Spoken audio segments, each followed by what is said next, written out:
এরপরে হাসি ইসলাম আপনি লিখেছেন, শীতকালে ঠোঁট ফাটার কারণে আমার ঠোঁটে লিপ জেল দেই, অজু করার পর ঠোঁটে লিপ জেল দিলে অজুর ক্ষতি হবে কিনা।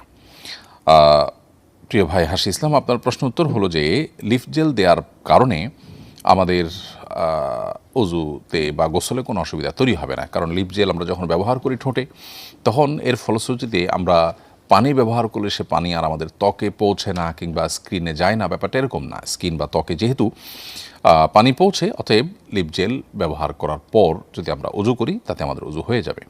তবে যদি অতিমাত্রায় ব্যবহার করা হয়, অনেক বেশি গাঢ় দেওয়া হয়, যার ফলে চামড়ায় পানি পৌঁছে না এরকম মনে হয়, তাহলে সেক্ষেত্রে সেটা একটু ডলে পরিষ্কার করে ফেলা উচিত।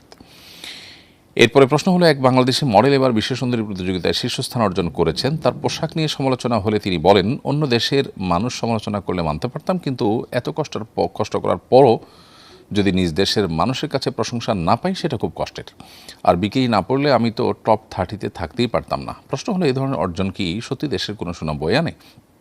আর তার এই কর্মকাণ্ডের পর দেশের মানুষের প্রতিক্রিয়া কী হওয়া উচিত ছিল? দেখুন, আজকের পৃথিবীতে মর্যাদা সম্মানের যে সমস্ত মাপকাঠিগুলো পৃথিবীর কর্তারা ঠিক করে দিয়েছে, সেগুলোকে আমরা আমাদের মর্যাদার মাপকাঠি ধরে নিয়েই অগ্রসর হই এবং সেগুলোর কারণে আমরা নিজেদেরকে সম্মানিত কিংবা অসম্মানিত বোধ করি। অথচ একজন মুসলমানের মর্যাদা এবং অমর্যাদার মাপকাঠি আল্লাহ সুবহানাহু ওয়া তাআলা ঠিক করে দিয়েছেন। আল্লাহ বলেছেন, ইন্না আকরামাকুম ইনদাল্লাহি আতকাকুম, তোমাদের মধ্যে সবচেয়ে সম্মানিত সে ব্যক্তি যে ব্যক্তি সবচেয়ে বেশি তাকওয়াবান। একজন ইমানদার আল্লাহর অবাধ্যতার পথে অগ্রসর হয়ে তিনি সম্মানিত বোধ করবেন অথবা সেখানে কোনো কিছু জিতে নিজেকে শ্রেষ্ঠ মনে করবেন, এটি কোনো মুসলমানের কাজ হতে পারে না।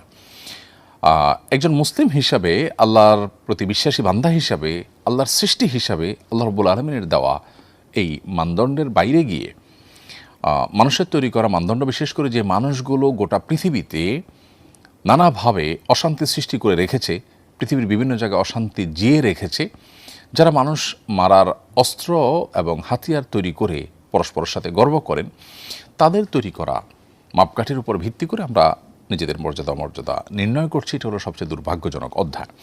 পাশাপাশি এখানে এই ভদ্রমহিলার যে কথা যে বিকিনি না পড়লে তিনি টপ 30-তে থাকতেই পারতেন না, এখান থেকে পরিষ্কারভাবে বোঝা যায় এ ধরনের আয়োজন যারা করে, তথাকথিত বিশ্বের সুন্দরী প্রতিযোগিতা এবং এই জাতীয় আরও যত আয়োজন আছে, এই আয়োজনগুলো এটা নারীকে সম্মানিত করবার জন্য না, এটি মূলত নারীর অসম্মান হয়। এর ফলে একজন নারীর শরীরকে প্রদর্শন করা এবং সেটা পুরুষদের কাছে উপভোগ্য করে তোলার, সব পুরুষদেরকে তাকে দেখার সুযোগ করে দেওয়া, এটা নারীর জন্য কখনো সম্মানজনক বিষয় হতে পারে না। আপনি বিজ্ঞাপন দিচ্ছেন একটা পণ্যের, কিন্তু সেখানে মূলত কোনো নারীকে বিভিন্নভাবে উপস্থাপন করছেন, নারীর শরীরের বিভিন্ন অংশকে আপনি তুলে ধরার চেষ্টা করছেন। এটা নারীর জন্য অপমানকর, অবমাননাকর। এটি বোঝার জন্য পণ্ডিত হওয়ার কোনো প্রয়োজন নেই। নারী অধিকারের ব্যাপারে যদি সত্যি আমরা সোচ্চার হয়ে থাকি, তাহলে সেক্ষেত্রে বৃদ্ধ নারী, অসুস্থ নারী, অসহায় নারী অথবা কৃষ্ণাঙ্গ নারী, তাদের অধিকার রক্ষা করবার প্রয়োজন অনেক বেশি। কিন্তু সেটার জন্য আমরা কতটা কাজ করি? তথাকথিত নারী অধিকারের নামে আমরা নারীদেরকে যে বিভিন্ন ক্ষেত্রে উপস্থাপন করছি, রিসেপশনগুলোতে তাদেরকে বসাচ্ছি, কম বয়সী সুন্দরী মেয়েদেরকে দেখে দেখে মূলত কাস্টমারদের মনোরঞ্জনের জন্য তারা ব্যবহৃত হচ্ছেন এবং সেটি খুবই স্পষ্ট। অতএব এটি কখনো নারীর জন্য সম্মানজনক বিষয় নয়। অতএব পশ্চিমাদের তৈরি করে দেওয়া বা আল্লাহর অবাধ্যদের তৈরি করে দেওয়া মানদণ্ডের ভিত্তিতে কোনো মুসলমান সম্মান অসম্মান নির্ধারণ বা নির্ণয় করতে পারেন না। একটি মুসলিম কান্ট্রি হিসাবে বা মুসলিম প্রধান দেশের নাগরিক হিসাবে আমাদের রুচি এবং আমাদের পছন্দ অপছন্দ এগুলো কোরআন হাদিসের আলোকে নির্ণয় হওয়া উচিত। দিন শেষে আমাদের আল্লাহর কাছে যেতে হবে, তার কাছে জবাবদিহি করতে হবে। একটা দেশ হিসাবে আমরা বহু জায়গায় পিছিয়ে আছি এবং সেখানে কাজ করবার যথেষ্ট সুযোগ আছে, কিন্তু সেই জায়গাগুলোতে আমাদের কাজ করবার তেমন কোনো মুরুদ দেখা দেয় না। তথাকথিত পশ্চিমাদের এই সমস্ত ঝুলানো মূলা সেটি হাসিল করবার জন্য আমরা ছুটোছুটি করি এবং সেটাকে আমাদের মর্যাদার মানদণ্ড মনে করি। এটা আমাদের সবচেয়ে দুর্ভাগ্যজনক একটি অধ্যায় এবং বাস্তবতা। এরপরে প্রশ্ন হলো, শয়তানের ধোকায় আমি খারাপ কাজের সঙ্গে জড়িয়ে গিয়েছিলাম, এখন নিয়মিত নামাজ পড়ি, কোরআন পড়ি, নতুন বিয়ে করেছি, এক বইয়ে পড়লাম যে ব্যক্তি ভালো তার স্ত্রীও ভালো হবে, আর যে খারাপ তার স্ত্রীও খারাপ হবে। আমি যেহেতু অতীতে খারাপ কাজের সঙ্গে জড়িয়ে গিয়েছিলাম, তাহলে আমার স্ত্রীও কি এমন ছিল? খুবই গুরুত্বপূর্ণ প্রশ্ন। কেউ খারাপ হলে তার স্ত্রীও খারাপ হবে এমন কোনো কথা নেই, এবং এ কথা সঠিক কোনো কথা নয়। আল্লাহ সুবহানাহু ওয়া তাআলা কোরআন কারীমে যে বলেছেন, আত-তাইয়্যিবাতু লিত-তাইয়্যিবিন ওয়াত-তাইয়্যিবুনা লিত-তাইয়্যিবাত, আল-খাবিসাতু লিল-খাবিসিন ওয়াল-খাবিসুনা লিল-খাবিসাত। পবিত্রের সঙ্গে পবিত্র এবং অপবিত্রের সঙ্গে অপবিত্র। এই আয়াতের ব্যাখ্যায় অনেকে বলেছেন যে পবিত্র পুরুষের সাথে পবিত্র নারী এবং অপবিত্র পুরুষের সাথে অপবিত্র নারীর বিয়ে হবে বা হওয়া উচিত, এরকম ব্যাখ্যা অনেকে করেছেন। তবে এটা সবচেয়ে প্রসিদ্ধ এবং গ্রহণযোগ্য ব্যাখ্যা হলো যে যদি কেউ ভালো এবং পবিত্র কথা বলে তাহলে সেক্ষেত্রে তার ভালো কথা তার প্রাপ্য, আর যদি কেউ কোনো খারাপ কথা বলে তাহলে সেক্ষেত্রে তার খারাপের অনুপাতে রিপ্লাই পাওয়া তার প্রাপ্য বা তার হক হয়ে যায়, এটা তার পাওনা হয়ে যায়। যে যা করবে সে তা পাবে, এমন একটা ব্যাপার। তো এর বাহিরে আপনার কোনো পুরুষ বা কোনো নারী তিনি পবিত্র বা অপবিত্র হলে তার জীবনসঙ্গীও অপবিত্র হবেন বা পবিত্র হবেন সেই অনুপাতে, এমনটি আবশ্যক নয়, এবং এই আয়াত থেকে সেটি নিশ্চিতভাবে মোটেও প্রমাণিত নয়। বরং আয়াতের একটা ব্যাখ্যা এটাও যে পুরুষ যদি পবিত্র হন বা নারী যদি পবিত্র হন, একজন যদি পবিত্র হন তাহলে তার জীবনসঙ্গী যিনি আসবেন তার তার জীবনসঙ্গী হিসাবে যার সাথে যার বিয়ে হবে সে তার পবিত্র হওয়া উচিত। আর যে অপবিত্র তার অপবিত্রর সাথে তার বিয়ে হওয়া উচিত। ধরুন মুশরিককে বিয়ে করবে, ইমানদারদেরকে বিয়ে করবে, বহু ব্যাখ্যার সুযোগ সেখানে আছে। তো কোনোভাবেই এটি গ্রহণযোগ্য নয়, এবং কোনো আলেম এটি বলেনও নি যে কেউ খারাপ হলে তার স্ত্রীও খারাপ হবে, আর কেউ ভালো হলে তার স্ত্রীও ভালো হবে। একই কথা নারীদের বেলায় কোনো নারী খারাপ হলে তার স্বামীও খারাপ হবে, এরকম কোনো আবশ্যকতা নেই।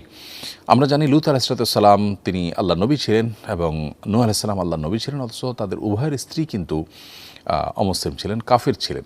কুফরের চাইতে বড় অপবিত্র আর কি আছে? অথচ তারা পবিত্র মানুষ ছিলেন, তারা ইমানদার ছিলেন, তারা নবী ছিলেন, কিন্তু তাদের জীবনসঙ্গী হিসাবে যারা এসেছেন তারা কিন্তু পবিত্র ছিলেন না।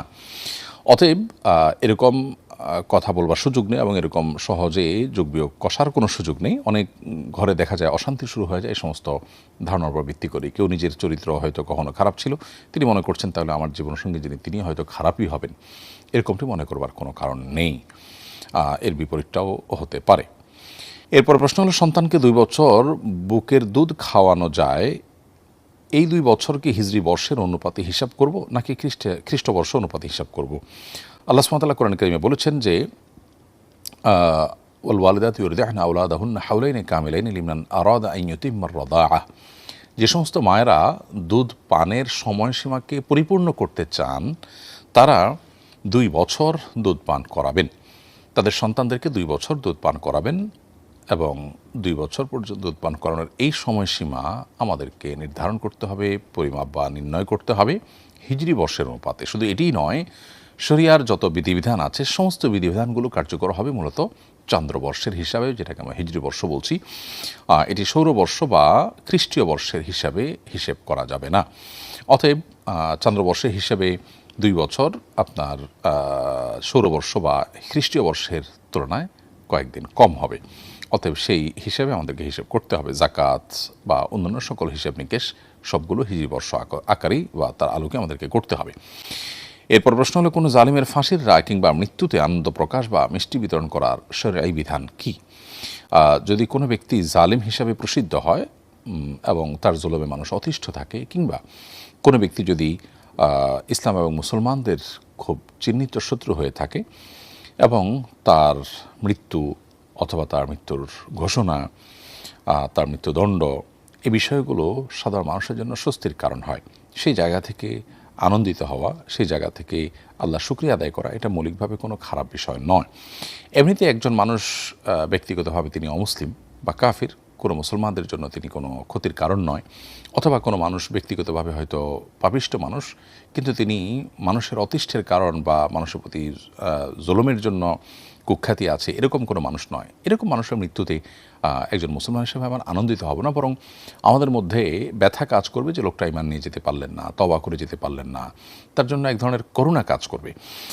কিন্তু এর বিপরীতে যদি লোকটি হয় ইসলাম এবং মুসলমানদের বিরুদ্ধে নানাবিধ কর্মকাণ্ডে লিপ্ত, ষড়যন্ত্রে লিপ্ত, ইসলাম এবং মুসলমানদের অগ্রযাত্রাকে থামিয়ে দেওয়ার জন্য অমুসলিমদের সাথে হাত মেলানো বা তাদের ক্রীড়ানকে পরিণত হওয়া মানুষ, কিংবা আপনার কারোর জুলুমে যদি কেউ অতিষ্ঠ হয়ে যায়, তখন সেক্ষেত্রে তার কাছ থেকে যে নিষ্কৃতি মানুষ পাচ্ছে সেই জায়গা থেকে শুকরিয়া আদায় করা এবং আল্লাহর কাছে এর জন্য শুকরগুজার হওয়া, আনন্দ প্রকাশ করা, এগুলো মৌলিকভাবে কোনো নিষিদ্ধ বিষয় নয়। ইসলামের ইতিহাসে এরকম বহু জালিমের মৃত্যুতে বা তাদের পতনে আল্লাহর অনেক নেককার বান্দারা আল্লাহর শুকরিয়া জানিয়েছেন। অতএব বিষয়টা ভ্যারি করে যে এটা কি সাধারণ কোনো ফাসিক বা কাফির, নাকি ইসলাম মুসলিম বিদ্বেষী এবং কোনো জালিম যার জুলুমের জন্য তার কুখ্যাতি হয়েছে সেরকম মানুষের মৃত্যু। এটার উপর নির্ভর করে বিধানটি। তবে সে সাথে এটিও মাথা রাখতে হবে যে আনন্দ প্রকাশ, যে কোনো ক্ষেত্রে আনন্দ প্রকাশ বা আল্লাহর শুকরিয়া আদায়, এগুলোরও একটা সীমা রেখা আছে। সেই সীমা রেখা আমরা কোনো অবস্থাতেই অতিক্রম করতে পারি না।